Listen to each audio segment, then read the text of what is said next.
Israel, Iran, America तीनों के बीच में युद्ध और मार्केट इन सबसे है परेशान। और इस खास सीरीज में आज हम मुलाकात करने जा रहे हैं एक बेहद खास मेहमान से जो लंबे समय बाद हमारे साथ कार्यक्रम में शामिल हो रहे हैं।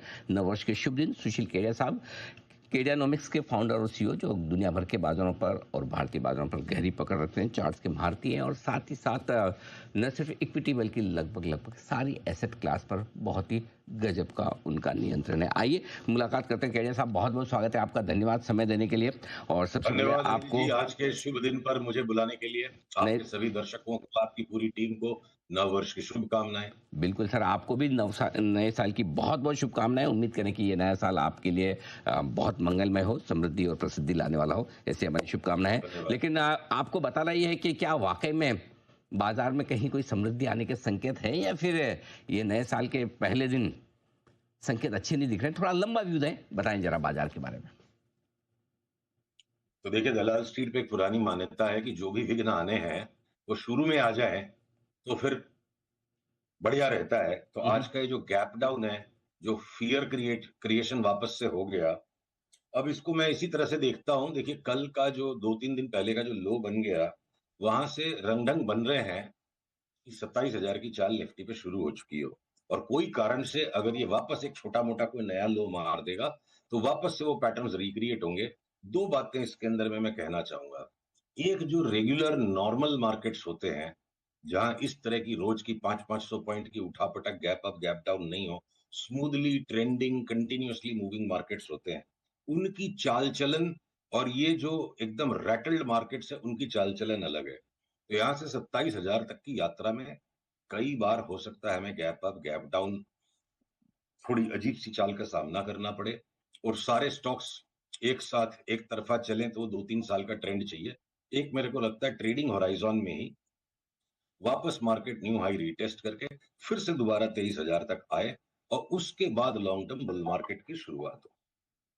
तो वो हम करीब करीब एक बार जो वापस 27,000 जाने वाली चाल है उसके लिए तैयार हो चुके हैं। सर कि 27,000 का टारगेट है निफ्टी का, और नेचुरली एक तरफा तो होगा नहीं। क्या है वो लेवल जिसके नीचे अगर चला जाए निफ्टी, तो ये मान ले कि नहीं, अब एक तरह से आपका स्टॉप लॉस ट्रिगर हो चुका? क्योंकि कई बार होता है लोग फिर अति उत्साहित हो जाते हैं, बोले अरे केड़े साहब बोल के गए 4,000 पॉइंट ऐसे बढ़ने वाला है, फिर 500,000 ऊपर नीचे हो जाते तो टेंशन हो जाती। तो कोई वो स्टॉप लॉस माइंड में रखना है?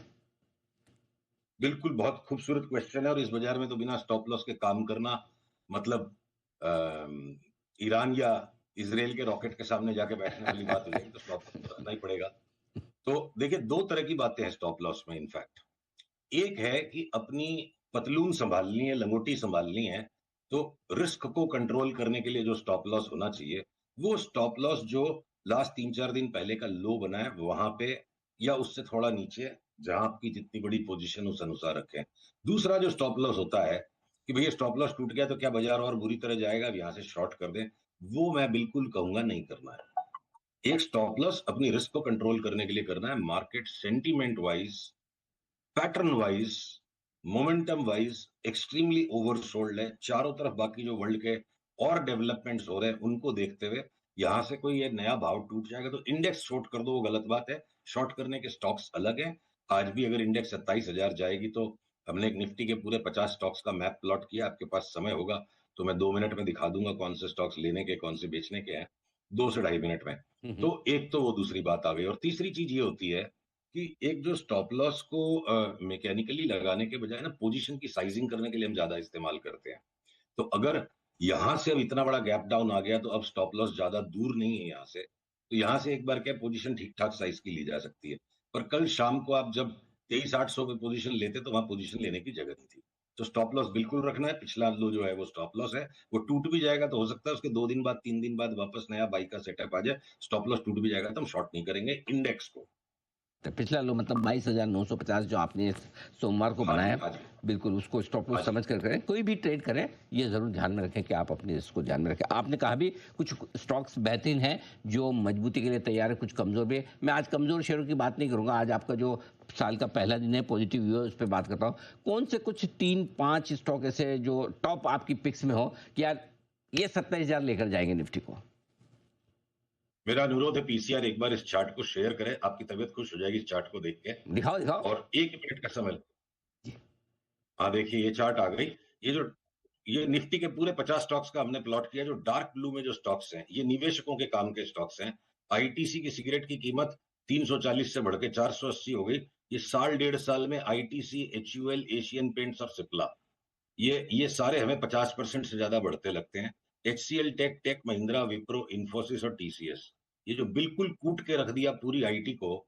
एक लाइन एक्स्ट्रा यहाँ लूंगा। एआई के जो एप्स बनेंगे, एप्लीकेशंस बनेंगे, उनको ये एग्जिस्टिंग बढ़िया क्वालिटी की आईटी कंपनीज नहीं बनाएगी। कोई अचानक से नए रामू शामू पानवाले आ जाएंगे जो बैठ करके आईटी के एप्लीकेशंस बनाएंगे। ये इस तरह की जो भेड़चाल थिंकिंग बाजार में चार्ट्स बिल्कुल स्क्रीन कर रही है। 2020 के भाव में आपको टीसीएस आज मिल रहा है। तो एक बार आप चाहे इसको खाली रिबाउंड ही समझो, 30-35% का रिबाउंड टीसीएस में, 25-30 का इन्फोसिस में, विप्रो में 40-50% का। Maruti, Tata Motors passenger vehicle दोनों 50% बढ़ते लगते हैं। 21,000 पे मारुति जब खरीदी की 14,000 हो जाएंगी, वो हो गई। अब ये वापस जाए, ये 19,000 पे, 18,000 पे, वे वापस 20-22,000 जाएगी। और ट्रेंड जिसमें ग्रोथ नहीं है, इसीलिए इसका भाव इतना कूट दिया गया। निफ्टी के सारे स्टॉक्स में हमारा इंटरनल अपने क्लाइंट्स को कॉल है, डिलीवरी लेके कोई बैठे तो ट्रेंड हो सकता है साल भर में डबल भी हो जाए। और एक ट्रेंड के साथ साथ आपके जो डी मार्ट है, कि ये आपके छोटे वाले जो रिटेलिंग के स्टॉक्स हैं, वो आदित्य बिरला फैशन रिटेल है, सारे अच्छे लग रहे हैं। और एचडीएफसी बैंक में भी इतना बेरिश कंसेंसस हो गया, इस स्टॉक को हम लगातार अवॉइड कर रहे थे, अब हमारे यहाँ बाई रेडार पे आ गया। शॉर्ट टर्म में 20-25% तक की rebound Bajaj finance, Bajaj Finserv में आ जाए, एलएनटी वापस न्यू हाई पे चला जाए, एसबीआई, आईसीआईसीआई 10-12% की रिबाउंड दे दे, और जेएसडब्ल्यू स्टील भी दे दे। इंटरनल मेरे को लगता है अनिल जी यहाँ से डबल हो जाए 4-5 महीने में, 6 महीने में, अतिशयोक्ति नहीं होगी। और जियो फिनांस के अंदर में भी उसी तरह की बहुत बड़ी चाल आ जाए। बाकी ये मैक्स हेल्थ, कोटक, एम&एम, नेस्ले, टाटा कंज्यूमर, ये सब 10-15% की रिबाउंड देंगे। रिलायंस, अडानी इंटरप्राइजेस और अडानी पोर्ट्स ने निफ्टी के साथ नया लो नहीं मारा, इन्होंने हायर लो बनाया है। तो स्पेक्यूलेशन हमेशा तभी करना चाहिए, लिवरेज पोजीशन तभी लो जब वो हायर लो बनाए। तो यहाँ थोड़ा सा ट्रेंड सेफ लग रहा है। और भारतीय आइसर ने तो एक्सट्रीमली स्ट्रॉन्ग अप ट्रेंड में एक माइनर डिप बनाया था। मुझे लगता है सबसे पहले न्यू हाइस पे ये जाएंगे। और भले शुभ दिन है, बचना भी जरूरी है। श्रीराम फाइनेंस और हिंडाल्को ने तो घटना ही शुरू नहीं किया, इसलिए एक्सट्रीम रेट में है। इनमें सस्टेन्ड डाउन ट्रेंड है। कोल इंडिया थोड़ा सा 10-15% घटे तो हम लेंगे। सेम पिक्चर ओएनजीसी, सन फार्मा, एसबीआई लाइफ में 7-8% घटे तो हम लेंगे। हीरो मोटो, टाटा स्टील छोटी सी रिबाउंड है। इंडिगो भी देखिए ओवरसोल्ड हो गया, पिछले साल में आपके साथ ये बात करके गया था, आधा हो जाएगा स्टॉक पर। अब एक बार वो आधा होने के पहले जितना गिर चुका 10-12% की रिबाउंड है। एनटीपीसी, डॉक्टर रेड्डीज, टाइटन और अपोलो को हम अवॉइड करेंगे भी फिलहाल। इनमें हो सकता है कि अगर बाजार गिरे तो ये और ज्यादा गिर जाएंगे। ये निफ्टी 50 की समीक्षा। चलो बहुत तो बढ़िया सर।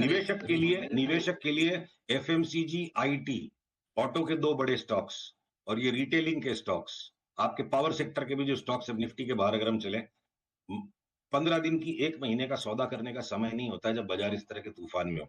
फिनोलेक्स केबल यहाँ से अगर 5 बैग है 5 साल में, या आपके बाकी के भी जो पावर के सारे स्टॉक्स है वो 50-60% बढ़ जाए, इरेडा यहाँ से 60-70% बढ़ जाए। इस तरह के हमारे क्लाइंट्स को हमने इंटरनल कॉल्स दिए हुए। संकट के समय में जब सबका माल नीलाम हो रहा है, तो सेठ साहूकार के एटीट्यूड से थोड़ा थोड़ा इन्वेस्टमेंट का काम कीजिए, ट्रेडिंग करने का समय बाद में आएगा। ठीक बात है, इन्वेस्टमेंट का मार्केट है ना कि ट्रेडिंग का, ये ध्यान में रखें। और कई बेहतरीन मजबूत फंडामेंटल वाले स्टॉक बताएं जो 50 से 100% होने की भी ताकत रखते हैं। आज आपने एक तो ट्रेंड कह के भी मुझे खुश कर दिया, क्योंकि ये भी मेरी रिकमेंडेशन लिस्ट में रहा है, मेरे बोलने के बाद काफ़ी नीचे भी आ गया। अगर इस साल डबल हो जाए तो केडिया साहब, मेरी तरफ से आपको एक पार्टी पक्की निश्चित है। ये आप बिल्कुल, वोडाफोन की पार्टी बाकी है पहले। हाँ वोडाफोन पे ही आ रहा था मैं, क्योंकि आप इतने समय बाद आए हैं, तो बहुत सारे हमारे दर्शक आपको याद भी करते हैं कि केडिया साहब से जरा वोडाफोन पे व्यू जरूर लीजिएगा जब नेक्स्ट टाइम आए। बताएं सर, फ्रेश व्यू क्या है वोडाफोन को लेकर? देखिए, थोड़ा सा त्योहार का माहौल है तो थोड़ी सी मैं चकल्लस करके निकलूंगा इस बात पर। वो लोग पूछते हैं ना कि अक्कल बड़ी की भैंस, तो सवाल ही गलत है। जिसकी लाठी उसकी भैंस। तो सरकार से बड़ी लाठी कोई की नहीं होती। सही बात है। सरकार से बड़ी लाठी कोई की नहीं होती।